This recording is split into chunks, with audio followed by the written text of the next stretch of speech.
I pledge allegiance to the flag of the United States of America and to the republic for which it stands, one nation, under God, indivisible, with liberty and justice for all.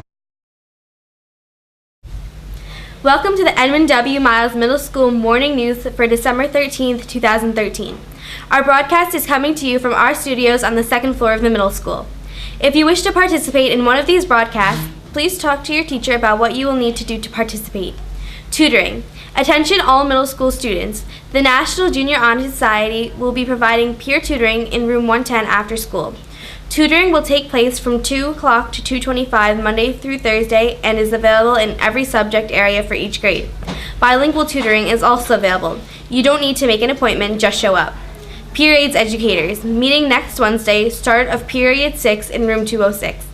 Student Council. On Monday after dismissal, the Student Council will be celebrating the holidays in the library. If you did not attend last Monday's meeting and would like to join this celebration, you may ask your fellow council member what is expected. Please see Mrs. Pepe or Mrs. O'Rourke for details as soon as possible.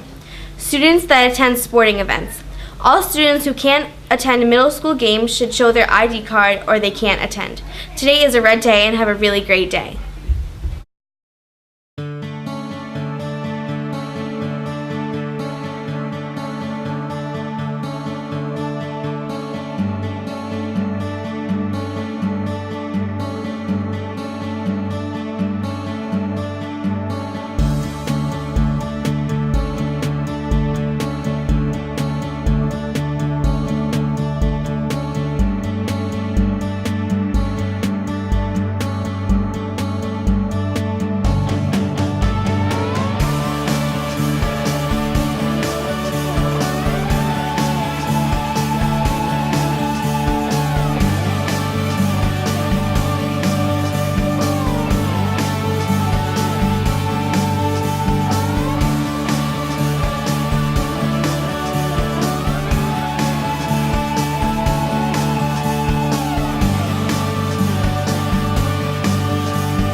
Good morning. My name is Allison and I am reporting to you from Vocabulary Corner.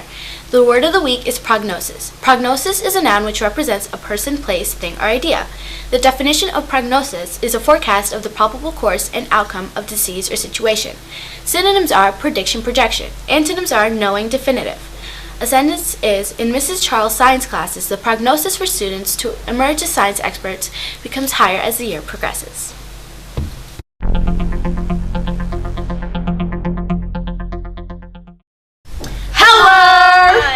We are the representatives of the middle school volleyball team. And we want you guys to come out and show support today Friday to our game. It starts at 4 and it ends at 6:11. And we are versing Deer Park. I don't even know. But come show some support. Yeah. Bye. Bye.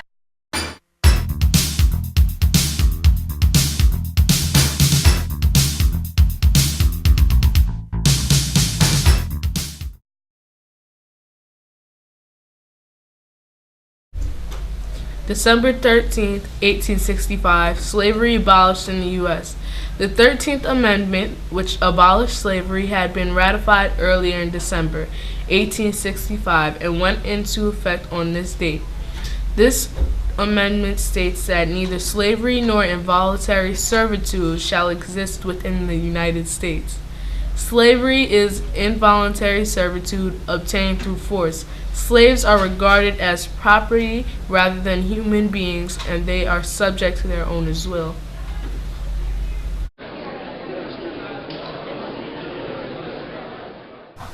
1773, the Boston Tea Party. One of the main complaints of colonists is what was soon to become the United States of America was taxation without representation. They felt it was wrong for the English government to tax them when they were not allowed representation in Parliament. In December of 1773, to protest the British import tax on tea, a group of 50 to 60 Son of Liberties dressed themselves as Mohawk Indians.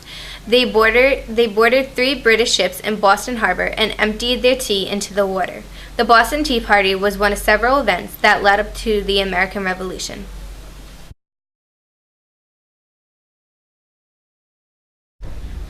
December 13th, 1843. Dickens publishes A Christmas Carol. Charles Dickens's short novel, A Christmas Carol, was published on December 13th, 1843. Dickens's tale of the redemption of the main character, Ebenezer Scrooge, is perhaps his best-loved work. He wrote the story while his family was awaiting the birth of his 5th child and experiencing financial difficulties. Due to difficulties with his publisher, Dickens financed the book's publication himself. He then charged just 5 shillings per book so that everyone would be able to afford to buy it. Given the fancy binding and decoration he had chosen, he realized very little profit from the publication of the book. 1903. First successful airplane flight. On December 17, 1903, as his brother Wilbur watched Orville Wright took off from a field in Kitty Hawk, North Carolina. It was the first time anyone had flown in a heavier-than-air self-powered flying machine. That day, the brothers took turns in the cockpit. In the 4th and final flight, Wilbur held the plane aloft for 59 seconds, covering 852 feet. Then, as the brothers stood discussing their success, a gust of wind caught the aircraft and rolled it over, damaging it severely. It would never fly.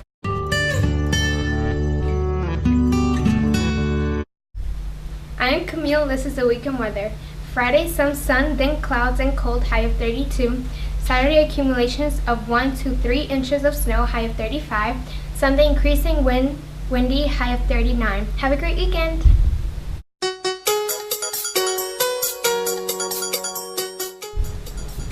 If you wish to have a birthday announced in this segment, fill out the sheet on Mr. Robert's door, room 207, and give it to him by Wednesday morning.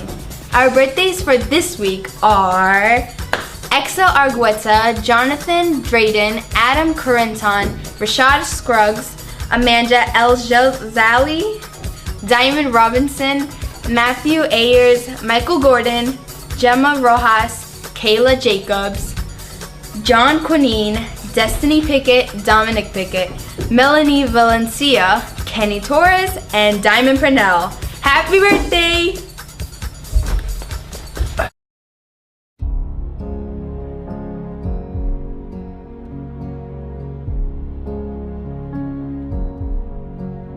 His day is done. The news came on the wings of a wind reluctant to carry its burden. Nelson Mandela's day is done. The news expected and still unwelcome reached us in the United States, and suddenly our world became somber. Our skies were leadened. His day is done. We see you, South African people, standing speechless at the slamming of that final door through which no traveler returns. Our spirits reach out to you, Bantu, Zulu, Xhosa, Boer. We think of you and your son of Africa, your father, your one more wonder of the world. We send our souls to you as you reflect upon your David, armed with a mere stone, facing down the mighty Goliath.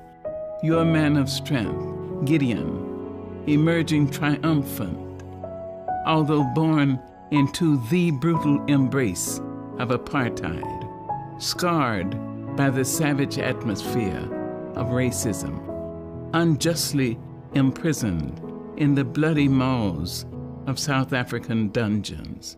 Would the man survive? Could the man survive? His answer strengthened men and women around the world.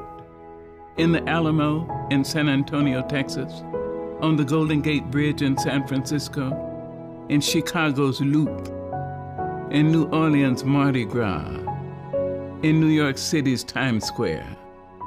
We watched as the hope of Africa sprang through the prison's doors, his stupendous heart intact, his gargantuan will hale and hearty. He had not been crippled by brutes, nor was his passion for the rights of human beings diminished by 27 years of imprisonment. Even here in America, we felt the cool, refreshing breeze of freedom when Nelson Mandela took the seat of presidency in his country, where formerly he was not even allowed to vote. We were enlarged by tears of pride as we saw Nelson Mandela's former prison guards invited courteously by him to watch from the front rows his inauguration. We saw him accept the World's Award in Norway with the grace and gratitude of the Solon in ancient Roman courts and the confidence of African chiefs from ancient royal stools. No sun outlasts its sunset, but will rise again and bring the dawn. Yes, Mandela's day is done, yet we, his inheritors, will open the gates wider for reconciliation, and we will respond generously to the cries of blacks and whites, Asian, Hispanics, the poor who live piteously on the floor of our planet. He has offered us understanding. We will not withhold forgiveness, even from those who do not ask. Nelson Mandela's day is done. We confess it in tearful voices, yet we lift our own to say thank you. Thank you, our Gideon. Thank you, our David, our great courageous man. We will not forget you. We will not dishonor you. We will remember and be glad that you lived among us, that you taught us, and that you loved us all.